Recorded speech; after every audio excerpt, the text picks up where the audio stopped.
Music. किसान का बेटा, गरीबों का साथी, गरीबों का दुख सुख में काम आने वाला, आपका चहेता, आपका दुलरुआ, आपका अपना बेटा शिवदान सिंह लल्ला भैया। मेरे भाई और बहनों, पिछले 5 वर्ष में बमरिया को बहुत सुंदर बनाने का काम किया है और जो भी काम बाकी है इस 5 वर्ष में हम पूरा करेंगे। तो भाई और बहनों, भूल मत जाना, इस बार प्रधानी का चुनाव फिर से लल्ला भैया को जिताना है और अपने गांव बमरिया को बहुत सुंदर बनाना है। गायक गगनदीप सिंह।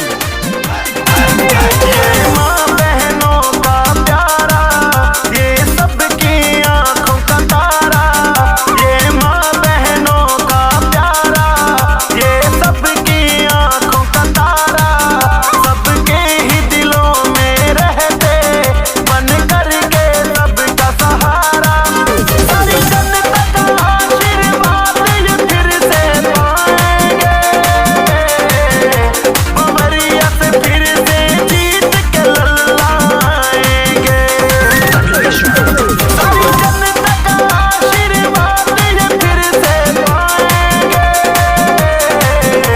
बमरिया से जीत के लल्ला फिर से आएंगे। ये माँ बहनों का प्यारा, सभी के काम आने वाले, सभी के दुख सुख के सहाई, 24 घंटा आपसे मिलने वाले, 24 घंटा फोन उठाने वाले, क्योंकि कहते हैं काम किया है काम करूंगा, जन जन का सम्मान करूंगा। काम किया है काम करूंगा, झूठा वादा नहीं करूंगा। बमरिया से आपका बेटा फिर से है मैदान में, लल्ला भैया। मरते दम तक पिछड़े गरीबों का साथ निभाएंगे। हाथ पकड़ के लल्ला सिंह का चलते जाएंगे। मरते दम तक लल्ला सिंह का साथ निभाएंगे। हाथ पकड़ के गाँव वालों का बढ़ते जाएंगे। चाचा चाची हैं संग में, सब रंगे हैं इनके रंग में।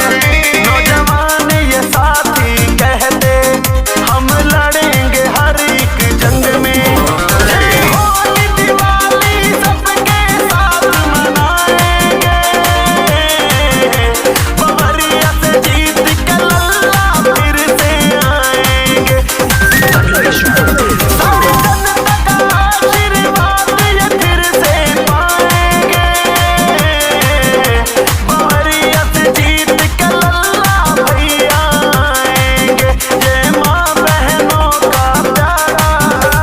सुना है आज समुंदर को बड़ा गुमान आया है, सुना है समुंदर को आज बड़ा गुमान आया है। उधर ही ले चलो कश्ती जिधर तूफान आया है। मेरे भाई और बहनों, याद रखना, अगर मौके पर आपको मिलने वाला कोई इंसान है तो आपका बेटा शिवदान सिंह लल्ला है। हमेशा आपके काम आने वाला, चाहे गांव में कोई समस्या हो, चाहे जिले स्तर तक कोई समस्या हो, सारी समस्याओं का समाधान करते हैं आपके बेटे लल्ला।